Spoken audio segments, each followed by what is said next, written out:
Hello students, आज हमारा जो टॉपिक है मैट्रिक्स अलजेब्रा लेक्चर 1। डेफिनीशन है इसकी।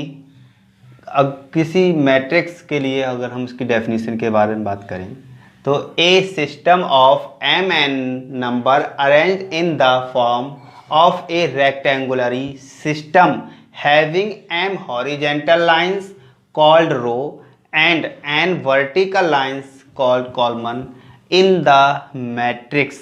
या किसी मैट्रिक्स में अगर हॉरिजेंटल लाइन और वर्टिकल लाइन में कुछ नंबर्स को अरेंज किया जाता है उनको हम मैट्रिक्स कहते हैं। एग्जाम्पल के लिए हम लोग देख लेते हैं A11, A12, A13 and so on A1n, A21, A22, A23 and so on A2n, A31, A32, A33 and so on A3n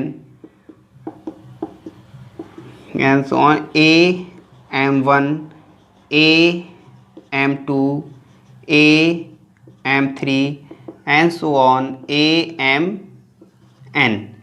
ये हमारे पास कोई मैट्रिक्स है जो इसका ऑर्डर क्या होता है, जो हमारा लास्ट नंबर होता है, या हम कह सकते हैं M इंटू N की एक मैट्रिक्स है। इसमें बेटा जो हमें A11, A12, A13 दे रखे हैं ये इस मैट्रिक्स के क्या हैं, एलिमेंट हैं, एलिमेंट हैं इस मैट्रिक्स के। और इसमें रो कौन से नंबर किसको या किस साइड को हम लोग रो बोलते हैं, ये जो हमारी हॉरिजॉन्टल लाइन होती है उसको हम लोग क्या बोलते हैं, रो। और ये जो हमारी वर्टिकल लाइन होती है उसके लिए हम बोलते हैं कॉलम। या जिस आयताकार भाग के लिए हम रो और कॉलम से अरेंज करते हैं उसको हम मैट्रिक्स कहते हैं।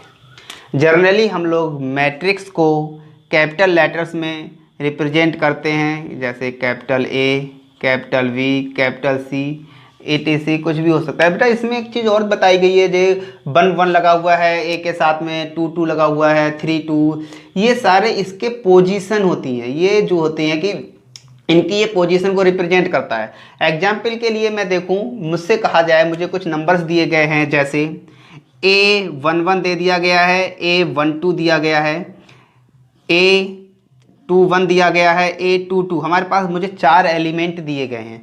मुझसे कहा जाए कि इन 4 एलिमेंट से आप एक मैट्रिक्स को रिप्रेजेंट करिए, तो यहाँ पे जो नंबर्स होंगे या इसकी जो मैट्रिक्स बनेगी वो बनेगी A11, A12, A21, A22। क्यों? क्योंकि अब आपको थोड़ा लग रहा होगा कि ये नंबर एक क्यों, इसीलिए इनको 1 1, 1 2, 2 1 और 2 2 रिप्रेजेंट किया है कि इनकी पोजीशन निश्चित है, इनकी पोजीशन में कोई भी डिफरेंस नहीं होगा कभी भी। नेक्स्ट है बेटा टाइप ऑफ मैट्रिक्स।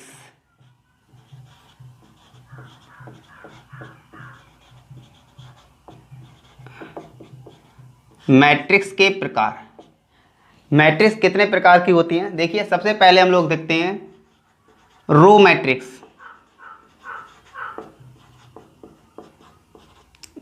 बेटा आपको इसे लिखने की ज़रूरत नहीं है, मैं आज साथ में इसकी PDF भी आपको डिस्क्रिप्शन बॉक्स में दे दूंगा।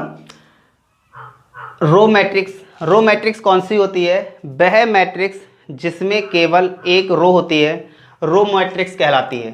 ठीक है, लिखना चाहे तो लिख सकते हैं, those matrix have only one row. ठीक है, एग्जाम्पल देखिए A = 1 3 2, ये होगी हमारी। और कुछ और भी ले सकते हैं, कुछ भी ले सकते हैं हम लोग, B = 1 2 4 5। ये देखिए हम इसकी ये ऑर्डर जो हो जाएगा 1 × 3 और 1 इंटू 4।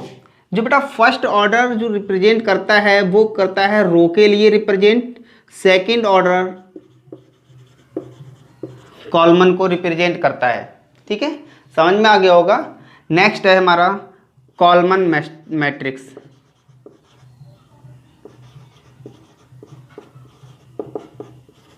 कॉलमन मैट्रिक्स वह मैट्रिक्स होती है जिसमें केवल एक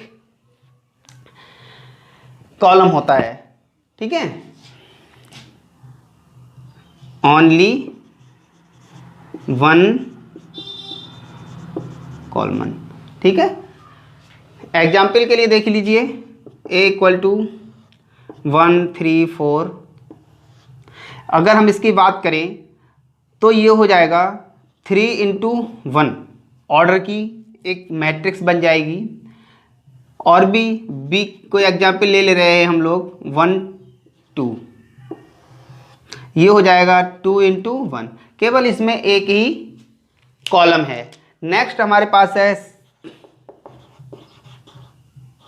सिंगल मैट्रिक्स, एकल मैट्रिक्स। एकल मैट्रिक्स क्या होती है? वह मैट्रिक्स जिसमें केवल एक एलिमेंट हो, जैसे एक एलिमेंट हो 2 3 एंड सो ऑन, जो भी होगी जिसमें केवल एक एलिमेंट हो। समझ में आ गया होगा रो मैट्रिक्स, कॉलमन मैट्रिक्स और सिंगल मैट्रिक्स के बारे में।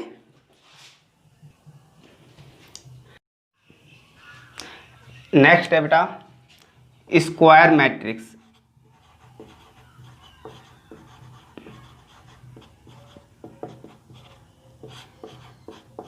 स्क्वायर मैट्रिक्स वह मैट्रिक्स होती है जिसमें रो और कॉलम बराबर होते हैं, या कह सकते हैं number of columns equal to number of rows. जैसे 1 3 2 5 6 7 4 2। ये किस ऑर्डर की है? 3 इंटू 3। इसमें हम देख रहे हैं 3 रो दी गई है हमें और 3 कॉलम दिए गए हैं। ठीक है, इसी तरह से कोई और भी ले सकते हैं हम। बी के लिए कोई ले लें 1 2 4 1। ये 2 इंटू 2 ऑर्डर की एक स्क्वायर मैट्रिक्स है। स्क्वायर मैट्रिक्स आप लोगों को समझ में आ गया होगा। क्या होता है स्क्वायर मैट्रिक्स? वह मैट्रिक्स जिसमें रो और कॉलम की संख्या बराबर हो, या जिसमें जितनी रो हैं उतने ही कॉलम हो। अब नेक्स्ट है हमारे पास डायगोनल मैट्रिक्स।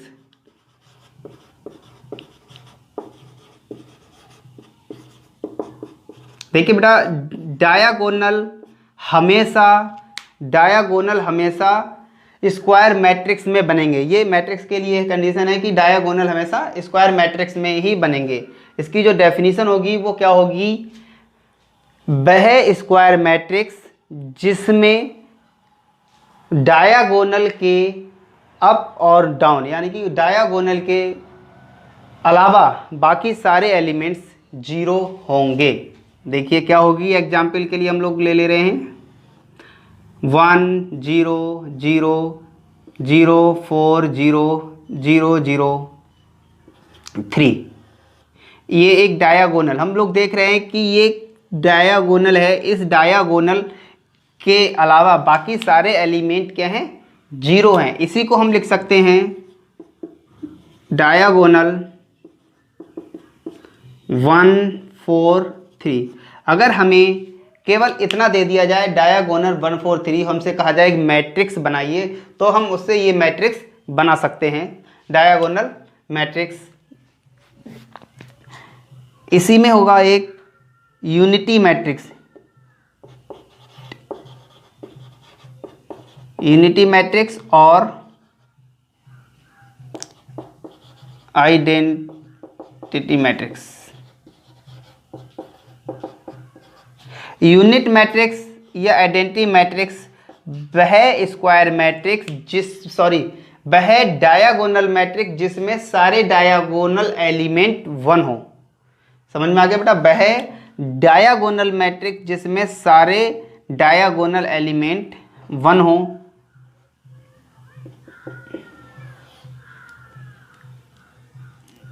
G1 0 0 0 1 0 0 0 1 सारे डायगोनल एलिमेंट 1 हों।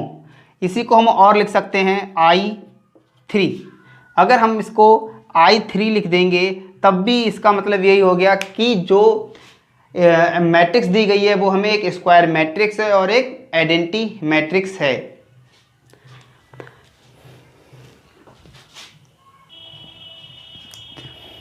नेक्स्ट है scalar matrix.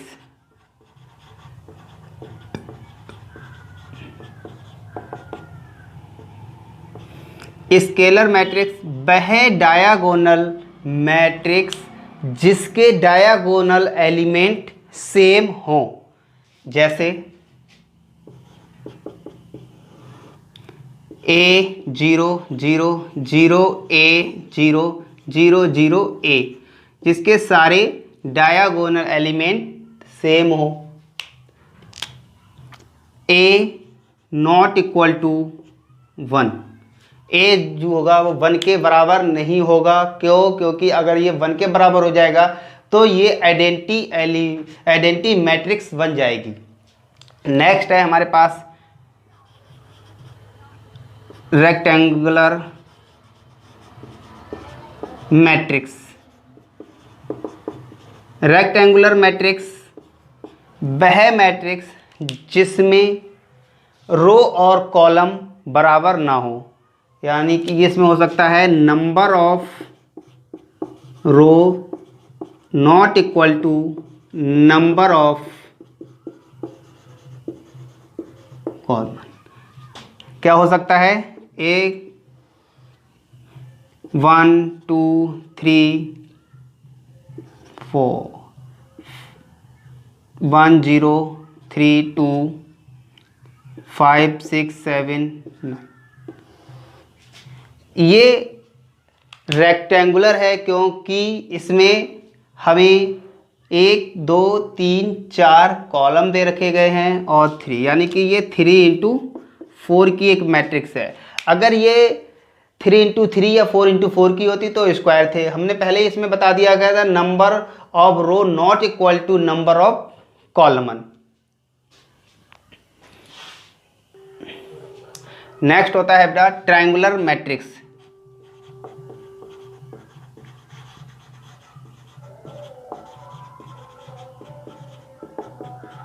Triangular matrix. Triangular matrix दो टाइप की होती है, अपर